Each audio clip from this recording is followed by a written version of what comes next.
Thank you for the songs this evening. We'll be returning to Genesis chapter 31. We are continuing through the book of Genesis. This is message number 32 in the series entitled A Time for Judgment. We're looking at Genesis chapter 31. I'll read verses 1 to 3 as we get started. And he heard the words of Laban's son, saying, Jacob hath taken away all that was our father's, and of that which was our father's hath he gotten all this glory. And Jacob beheld the countenance of Laban, and behold, not toward him as before. And the Lord said unto Jacob, Return unto the land of thy fathers, and to thy kindred, and I will be with thee. Continues the story of Jacob in Haran, outside the land of Canaan. And that chapter centers on conflict, particularly in two realms. So we had the jealousy between Rachel and Leah, the rivalry between them as they wrestled for Jacob's affection and wrestled for children, each one trying to gain the advantage over the other. And then we had the tension between Jacob and Laban over the wages for Jacob. Jacob even yielding an advantage to Laban in the deal that he makes with him, and Laban even seeking to further press that advantage. Now, theological comments, and we've talked about that as you read these accounts, you have these little comments thrown in, like verse 43 of chapter 31, and then like verse 22, God remembered Rachel and hearkened unto her. And you get those little comments that Moses is adding as he's giving this account. And those comments that are thrown in throughout the chapter show us that God is with Jacob and God is blessing Jacob just as he promised.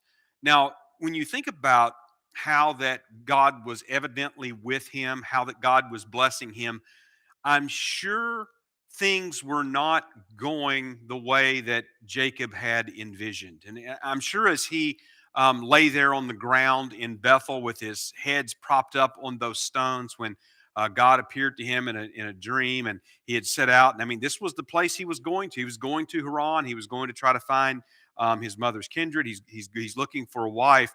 But I'm sure that he did not envision all of these things that would unfold over the next 20 years, which is basically where we are now. But nevertheless, God was with him, just as he promised that he would be. And God was blessing Jacob, just as he promised that he would. And we find that God was even blessing Laban to a certain extent because of Jacob. And so this, of course, still echoes back, though, to Jacob's past. We can still see consequences. We can see some of those elements of poetic justice as he's sort of getting some of his own medicine, as it were, in some cases. Now, Jacob is not the only one, though, whose past actions are repaid to him. And this is, of course, that's a theme in the wisdom literature. But Jacob's past is not the only one being repaid. And we see that as we turn now to this next chapter, chapter 31. And so here in chapter 31, Moses here emphasizes God's blessings on Jacob and his actions toward Laban.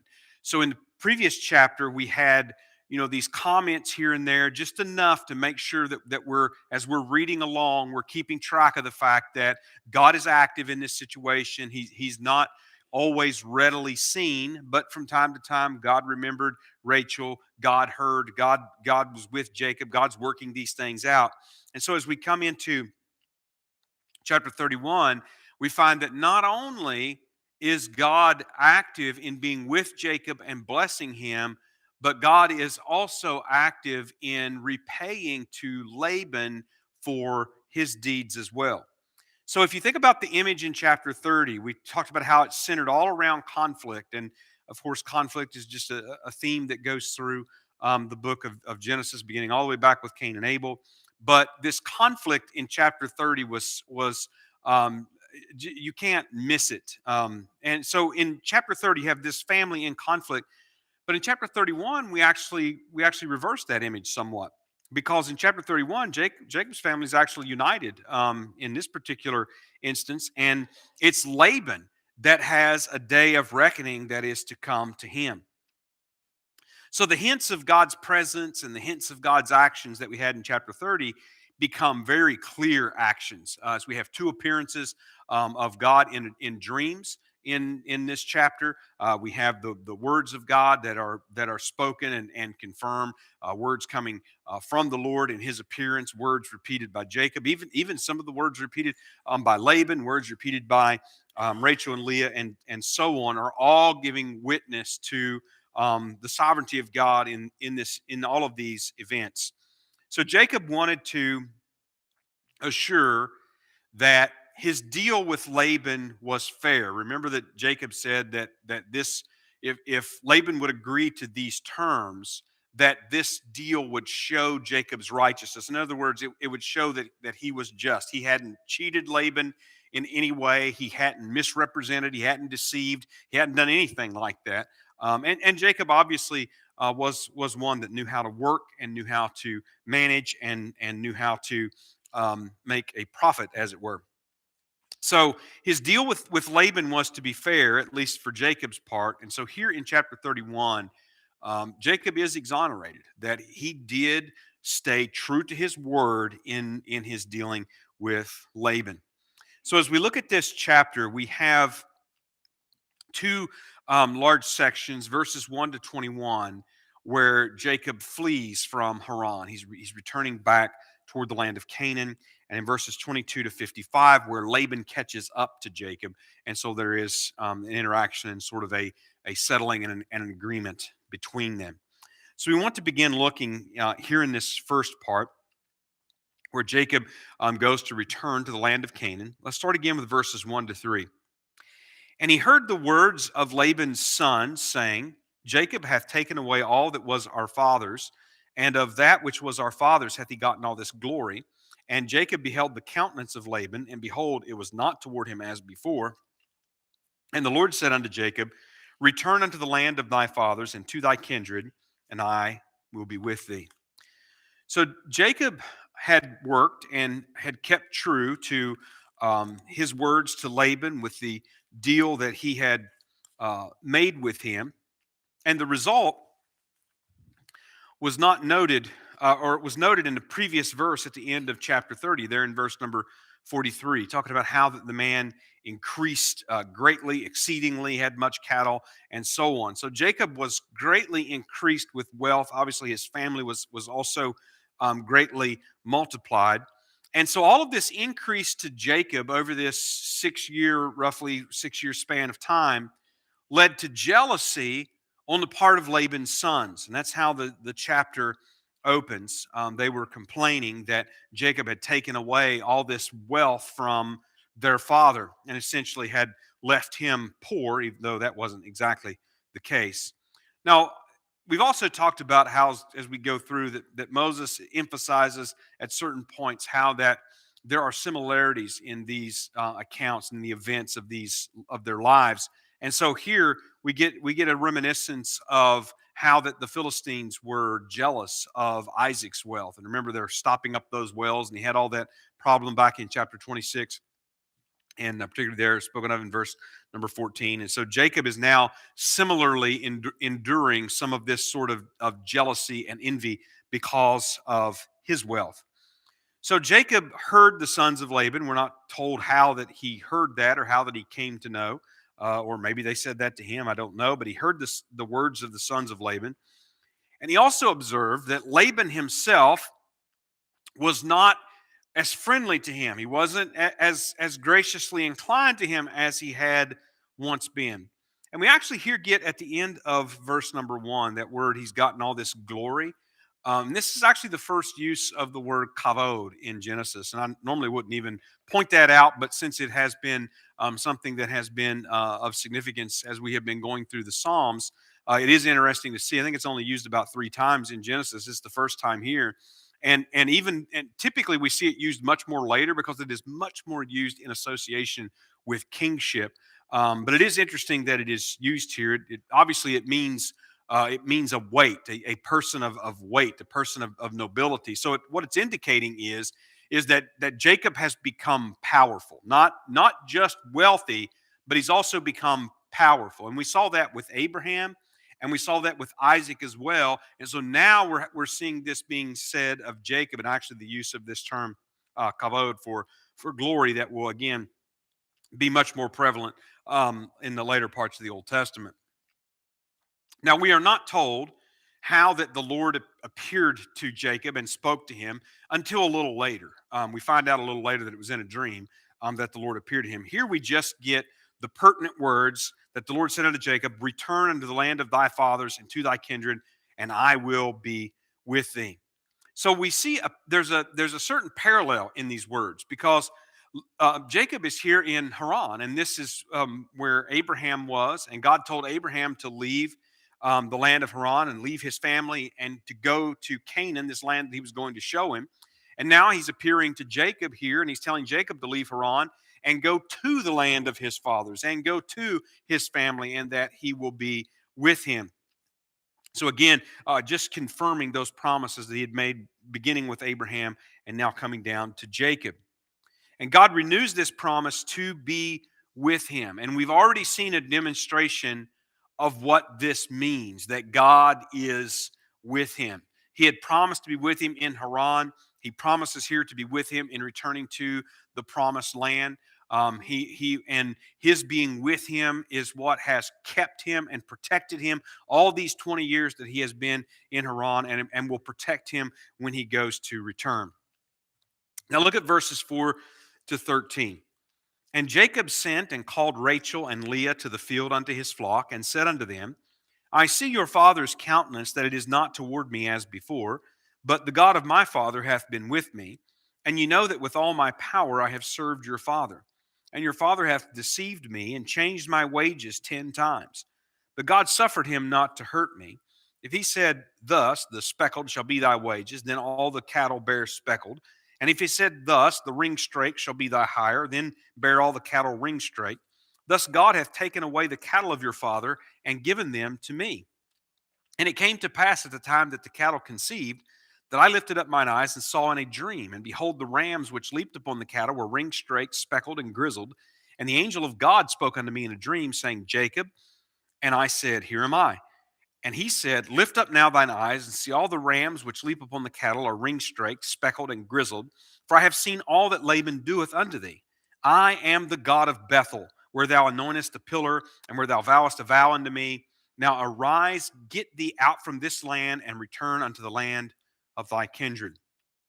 So Jacob calls his wives, Rachel and Leah, not the handmaids you notice, as again, they were not fully legal wives of Jacob, but he calls his wives, Rachel and Leah, and he's calling them for the purpose of laying out his case against Laban and his reasons for leaving to go back to the land of Canaan. And so as Jacob makes the case in these verses here, he's actually making the case that God has ruled in these events to protect and to bless Jacob and to punish Laban. And notice how that he puts this contrast. So he put three particular contrasts. The first one in verse number 5, essentially he says, Laban is not with him, but God is with him. In verses 6 and 7, he speaks of how that Laban deceived Jacob, how that Laban cheated Jacob, but God would not allow Laban to harm Jacob. Now, there obviously is an irony here in Jacob being deceived and cheated, but nevertheless, God turned it to Jacob's blessing, and that is the point that's being made. So even though Jacob reaped some of the things that he had sowed earlier in his life and in his actions, still yet God ruled in these events to ultimately bless him through them. And in the third is in verses 8 and 9, where Jacob speaks about how Laban changed his wages but God changed Laban's wealth to Jacob's. So the plain statement that God punished Laban for his treatment of Jacob and that he blessed Jacob because of his promises to Abraham, Isaac, and Jacob. Now, the point is, as we read through here, and we're now getting Jacob's testimony, he's giving his witness to the events. So we're not just getting them narrated to us, but now we hear them from Jacob's own mouth. Well, it's important to note that these are not just Jacob's thoughts and feelings toward Laban. And if you've ever been caught up in, it could have been some family drama. It could have not necessarily been family, but you've ever been caught up in something between people. Oftentimes, you realize that there is fault on both sides. Now, sometimes there truly is one that's guilty and truly victimizing another. But a lot of times in these sort of disagreements, people have a tendency of seeing things from their own point of view and from their own standpoint, and seeing things and judging them by what is fair to them. And so if you've ever tried to mediate a situation like that, you know how that can be. But it's important as we read the words of Jacob here that we understand these are not just Jacob's thoughts. These aren't just Jacob's feelings about the situation. And there's this and that. No, these are actually what the Lord revealed to him when he appeared to him in a dream. And that's when he begins to tell this dream. Now, the word for cattle that is used in here, and it can be a little bit confusing. The word for cattle here just means small cattle in terms of livestock. So again, it's not a word that necessarily would be talking about cows, and in this case, it doesn't seem to be, or it certainly doesn't seem to be the main reference. The rams that are referred to, those are the mature male goats that are referred to, and then he refers to the cattle, which in that case refers to the female goats in this case. So Jacob sees these rams, these male goats, in his dreams, and he's seeing in this dream what was happening, so to speak, in the fields with all these multicolored animals that were bringing forth abundantly. We talked about this in chapter number 30 and Jacob's plan and all of that. Well, the angel of God has appeared to Jacob in this dream, and the angel of God here being the pre-incarnate Christ. He says, I am the God of Bethel. He's the pre-incarnate Christ. And the angel of God is explaining to Jacob the fruitfulness of those multicolored animals. And in his explanation, he is explaining it because of the wrongs of Laban. So in other words, now it's made even more clear, it's made even more confirmed that God was acting to take away from the flock of Laban and to give to Jacob because of Laban's treatment of Jacob. And this goes back again to the promise beginning with Abraham that God is going to bless those that bless him and curse those that curse him, which he confirmed to Isaac and he confirmed to Jacob as well. So because of this, because of these wrongs of Laban in his treatment of Jacob, is why the Lord is prospering or is prospering Jacob and taking from Laban. And the last words of the dream that are given there in verse number 13 are that Jacob is to leave the land and to return to Canaan. Now, when he says, I am the God of Bethel, essentially the point there is that he's the God that appeared at Bethel, not that he's restricted to there or that that's where he lives or anything like that. He has been with Jacob this whole time and now has appeared to him in Haran just as much as he did in Bethel. Now, this is the third dream in Genesis, and it involves no symbols. It has a clear vision. So in this dream, Jacob sees a vision of these goats in the field, which was something that was happening.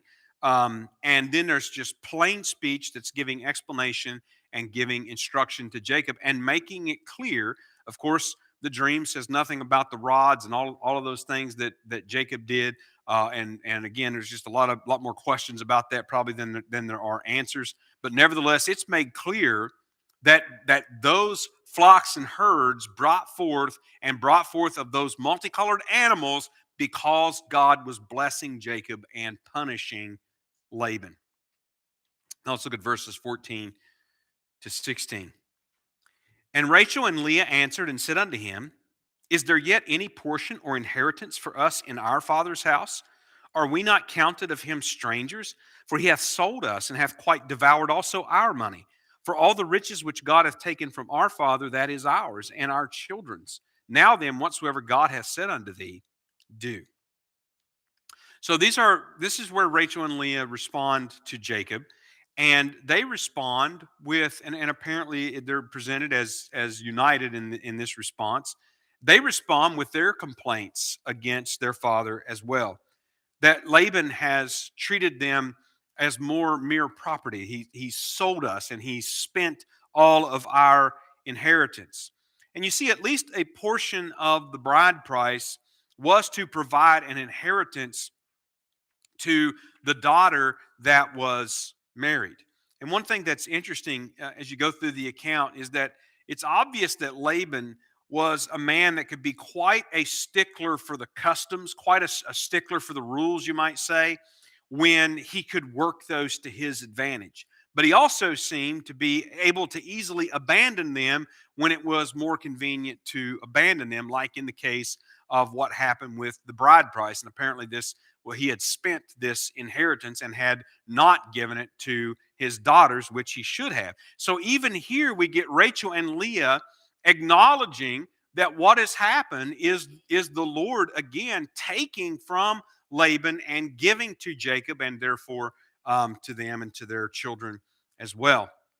So God has restored to them what their father essentially has taken from them, has denied them, and has given that to Jacob, and they fully agree to go with him. Then in verses 17 to 21, then Jacob rose up and set his sons and his wives upon camels, and he carried away all his cattle and all his goods which he had gotten, the cattle of his getting which he had gotten in Padan Aram, for to go to Isaac his father in the land of Canaan. And Laban went to shear his sheep, and Rachel had stolen the images that were her father's. And Jacob stole away unawares to Laban the Syrian, in that he told him not that he fled. So he fled with all that he had, and he rose up and passed over the river and set his face toward Mount Gilead. So Jacob loads up everything, and he uses the convenient time of the sheep shearing, which would have meant that Laban was away from home and for a lengthy time at the time of the sheep shearing, which I believe typically took place in the spring. Um, and so he sets out for the land of promise. Now Moses adds that Rachel stole the images from Laban's house. Now, on the one hand, this little bit of information is obviously foreshadowing the later events when she has to hide them from Laban. But the question that everybody has reading this is, why did she take them? What was the point of that? What was the purpose of that? And sort of the bad news is that we don't know. We're not told why she took them. And so we can't be entirely certain why she took them. And actually, when we begin to look at it, are a number of possibilities of why she could have taken them. Now, the word that's used here for images is a word that is used to mean objects of varying materials and varying sizes and varying shapes. There's nothing definite. It's a very general term, and they could be used in a number of ways. They could be used for worship. They could be some sort of idols of ancestral gods that were worshipped, that were kept in the house for protection, that were passed down from father to son, and that sort of thing. These could be images that were used for inheritance rights that sort of indicated the head of the family and the inheritor of the estate, and so they would go then from the father to the firstborn son, sort of as a birthright. These also could be images, objects that were used in some way for divination. And we've already had this reference to this back when it was mentioned that Laban had, by divination, found out that God had blessed him because of Jacob. They could also have some sort of value, I suppose, depending on maybe the material they were made out of, or how sought out that they were in different places. And so they could have represented a certain amount of wealth themselves, and taken as a treasure. So when you start to think about what these images are, we don't exactly know how exactly they were used. We don't know why she took them. We don't know. That there could be a number of reasons, and it could very well be that they were taken as a matter of inheritance, or taken for their monetary value, to be sold. And it could very well be that some other reason why that she took them. And so we're told that she took them, and that becomes important a little later on, but we're just not told why. And so then Jacob sets out for Gilead, and that brings us now to the second section in this chapter, where Laban pursues Jacob and catches up to him. So let's start here with verses 22 to 24. And it was told Laban on the third day that Jacob was fled. And he took his brethren with him and pursued after him 7 days' journey, and they overtook him in the Mount Gilead. And God came to Laban the Syrian in a dream by night and said unto him, Take heed that thou speak not to Jacob either good or bad. So now Laban finds out that Jacob has taken off, and Jacob has this head start on him. But nevertheless, he's able to take his sons and his servants and so on, and be able to pursue at a lot faster pace than Jacob could move with his whole family. Though the journey to Mount Gilead from the area outside of Haran was a pretty long distance. I think something like over 300 miles. So they had made pretty good distance traveling in that way. But we also get here now the fourth dream that is recorded in the book of Genesis. And so God appeared to Laban and warned him. And of course, we see this an echo of the warning that Abimelech received pertaining to the wife of Isaac. So Laban was warned not to use anything, not to speak to him anything, whether good or bad. In other words, what the warning is don't try to bring Jacob back. Don't try to stop him and bring him back, whether by force or whether by persuasion. So don't say anything good or bad. So across the range, whatever sort of manipulation that Laban might come up with to cause Jacob to return, he gets warned in this dream not to do that, not to let Jacob go. And then we get verses 25 to 30, where Laban confronts Jacob. Then Laban overtook Jacob. Now Jacob had pitched his tent in the mount, and Laban with his brethren pitched in the mount of Gilead. And Laban said to Jacob, What hast thou done, that thou hast stolen away unawares to me, and carried away my daughters as captives taken with the sword?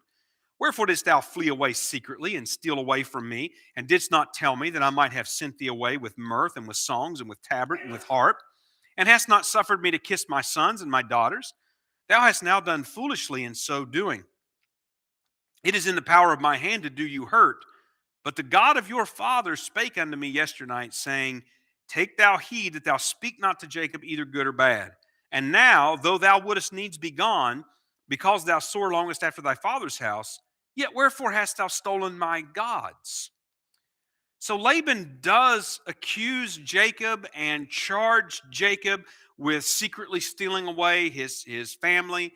There's not a lot of substance necessarily to the charges. There's a lot of bluster on the part of Laban. He obviously is very angry with Jacob, but he also at the same time is restrained by the fear of Jacob's God, because he has been in his company now for 20 years, and he certainly, though he does not in any way seem to acknowledge and to worship the God of Jacob, but he does acknowledge that the God of Jacob is very powerful, And so he is restrained by that fear. And so you can tell that he's sort of stopping short, but nevertheless, he is angrily airing his complaints against Jacob. And he appeals to the customs once again of giving a feast and sending them off as though he would have merrily bid them a farewell and just sent them away with feasting and gifts. And of course, that's nothing but a fraud. He has shown and demonstrated that he wouldn't have done anything of the case. But Laban admits that Jacob's God appeared to him with a warning. And so in the end, he can only accuse Jacob of stealing his images. Now, here they are called gods, and it is the use of the term Elohim, these idols that are referred to, which would indicate some sort of purpose of worship with them. The accusation, though it was made with anger, is one of those places where it sort of reveals the absurdity of idolatry. So if you think about some of the writings of the prophets and some of the taunts, think about Elijah at Mount Carmel taunting the prophets of Baal. Your God, maybe he is asleep. Maybe you need to yell louder. And here's Laban. What do you mean grabbing up my gods and packing them in your luggage and taking away with them? Again, just the absurdity of idolatry, to think that this image, which had to be small, it had to be small enough that it could be packed away. So they had to be something small. So the idea that, well, you can steal gods and carry them away. And it reminds us of again of those challenges, showing us that absurdity of idolatry. Jacob responds here in verses 31 to 35. And Jacob answered and said to Laban, because I was afraid, for I said, peradventure thou wouldest take by force thy daughters from me. With whomsoever thou findest thy gods, let him not live. Before our brethren, discern now what is thine with me, and take it to thee. For Jacob knew not that Rachel had stolen them. And Laban went into Jacob's tent, and into Leah's tent, and into the two maidservants' tents, but he found them not. Then went he out of Leah's tent and entered into Rachel's tent. Now Rachel had taken the images and put them in the camel's furniture and sat upon them. And Laban searched all the tent, but found them not. And she said to her father, let it not displease my lord that I cannot rise up before thee, for the custom of women is upon me. And he searched, but found not the images. So Jacob had no knowledge of the fact that Rachel had taken these images, and he bids Laban to search all of his property and produce the evidence that Jacob had wronged Laban in any way. Now, when Jacob speaks about being in fear, there would seem to be some real substance to that, in the sense that Jacob had essentially been working as an indentured servant, an indentured slave to Laban, in fact, and he had a very real fear that Jacob would seize his wives and children and property as the master, and then just send Jacob out alone packing on his own. So there was a good reason there for the concern that Jacob speaks of here. But Jacob knew nothing about these images, and Rachel, we find, had concealed the images in a pack saddle, so that and sat on them, and so that Laban did not find them. And now it's time for Jacob to speak to Laban, to address his grievances with Laban. Verses 36 to 42. And Jacob was wroth and chode with Laban. And Jacob answered and said to Laban, what is my trespass? What is my sin that thou hast so hotly pursued after me? Whereas thou hast searched all my stuff, what hast thou found of all thy household stuff? Set it here before my brethren and thy brethren, that they may judge betwixt us both. This 20 years have I been with thee. Thy ewes and thy she-goats have not cast their young, and the rams of thy flock have I not eaten. That which was torn of beasts I brought not unto thee, I bear the loss of it. Of my hand didst thou require it, whether stolen by day or stolen by night. Thus I was, in the day the drought consumed me, and the frost by night, and my sleep departed from mine eyes. Thus have I been 20 years in thy house. I served thee 14 years for thy two daughters, and 6 years for thy cattle, and thou hast changed my wages 10 times. Except the God of my father, the God of Abraham, and the fear of Isaac had been with me, surely thou hadst sent me away now empty. God has seen my affliction and the labor of my hands, and rebuked thee yesternight. So Jacob responds with anger toward Laban and catalogs his wrongs that he has done toward Jacob. So he describes his conduct toward Laban, the type of service that he had rendered to Laban in the 20 years that he was with him, and then comes down to the end and acknowledges that God had protected him, God had delivered him, and God had blessed him. And except that he had done that, he says, you would have sent me away empty. Again, seized all of Jacob's property, seized his wives and children for his own property, and sent Jacob away empty-handed after 20 years of all of this labor. And not only that, but also after having these agreements with Laban. Then verses 43 to 55 finish out the chapter with this covenant between them. And Laban answered and said unto Jacob, these daughters are my daughters, and these children are my children, and these cattle are my cattle, and all that thou seest is mine. And what can I do this day unto these my daughters, or unto their children which they have borne? Now therefore come thou, let us make a covenant, I and thou, and let it be for a witness between me and thee. And Jacob took a stone and set it up for a pillar. And Jacob said unto his brethren, gather stones. And they took stones and made a heap, and they did eat there upon the heap. And Laban called it Yegar Hadutha, but Jacob called it Galaed. And Laban said, this heap is a witness between me and thee this day. Therefore was the name of it called Galaed. And Mizpah, for he said, the Lord watch between me and thee when we are absent one from another. If thou shalt afflict my daughters, or if thou shalt take other wives beside my daughters, no man is with us. See, God is witness betwixt me and thee. And Laban said to Jacob, behold this heap, and behold this pillar which I have cast betwixt me and thee. This heap be witness, and this pillar be witness, that I will not pass over this heap to thee, and that thou shalt not pass over this heap and this pillar unto me for harm. The God of Abraham and the God of Nahor, the God of their father, judge betwixt us. And Jacob sware by the fear of his father Isaac. Then Jacob offered sacrifice upon the mount, and called his brethren to eat bread, and they did eat bread, and tarried all night in the mount. And early in the morning Laban rose up and kissed his sons and his daughters and blessed them. And Laban departed and returned unto his place. Laban was obviously afraid to do anything by force, or to try to persuade Jacob to return, or to try to take anything from Jacob. And so he asks for a covenant of non-aggression, if you will, between them. In other words, Laban is always trying to take the position of superiority in this whole dealing, but he obviously doesn't actually have that. Some of his words ring very hollow, like when he warns Jacob against the mistreatment of his daughters. I mean, and Laban himself is one that had stolen their inheritance and had sent them out empty, except for the fact that God had prospered Jacob. And so the account, of course, ends with the farewell and the parting scene, and then we will turn to follow Jacob as he returns to the land of Canaan. So as we think about this chapter, and particularly as it's a continuation of the chapter before it, what about the zero-sum game? And we talked about the zero-sum game with chapter number 30, and how each player, so to speak, in chapter 30 was seeking their own gain with the other's loss, as it were.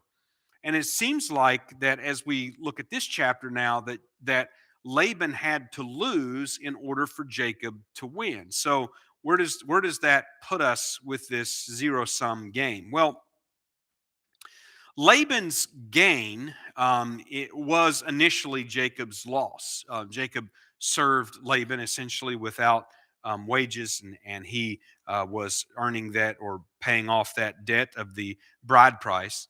And then later, Jacob's gain was Laban's loss, as the strong and the good animals of the herds were slowly becoming Jacob's, and greater than the herds of Laban. Now, Jacob stated specifically also that God had taken the flocks away from Laban and given them to Jacob. All right, so does that then make this a zero-sum game? Well, it still doesn't mean. When I talked about the zero-sum game, we were looking at chapter number 30. We're talking about God's blessing. And the point there was that, for instance, Leah didn't have to lose in order for Rachel to gain. And Rachel didn't have to lose in order for Leah to gain, and so to speak. So it still doesn't mean that God's blessings are a zero-sum game. They are not. God's taking from Laban is an act of judicial punishment, and his giving to Jacob is an act of restitution.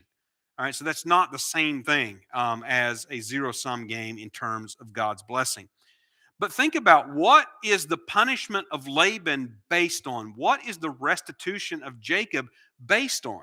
Well, they're both based on the same thing. They're based on the covenant that God made with Abraham, Isaac, and with Jacob. He will bless those that bless them. He will curse those that curse them. And in this case, Laban had deceived Jacob. Laban had cheated Jacob. Laban had stolen from Jacob in numerous ways. And Jacob had actually acted true to his word in his dealings with Laban. And so restitution is being made to Jacob because God had promised to bless him.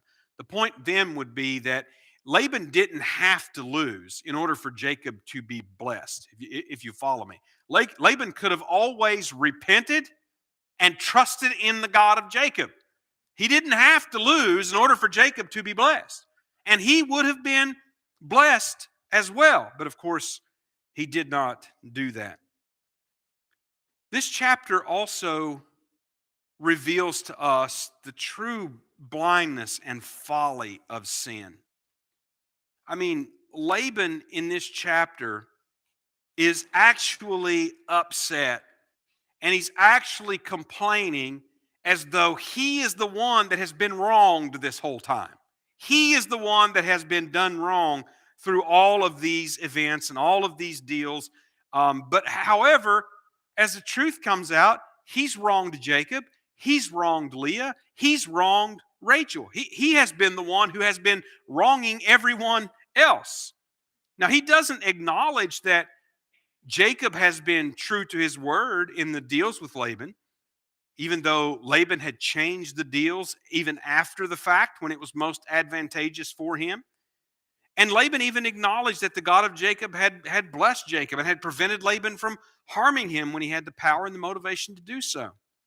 But yet, for all that, he still did not repent. He still did not trust in the God of Jacob. He still didn't trust in the God of Abraham. And so he was indeed punished or cursed for cursing Jacob.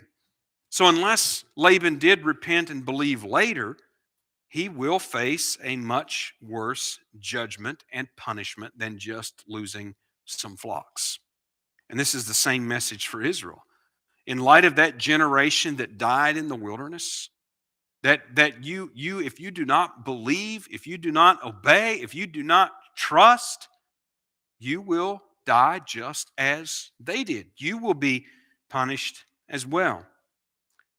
Now, so when we look at a chapter like this and we think about, various ways that it applies to us personally, this chapter is not telling us that God is going to punish every perceived wrong that we've ever suffered.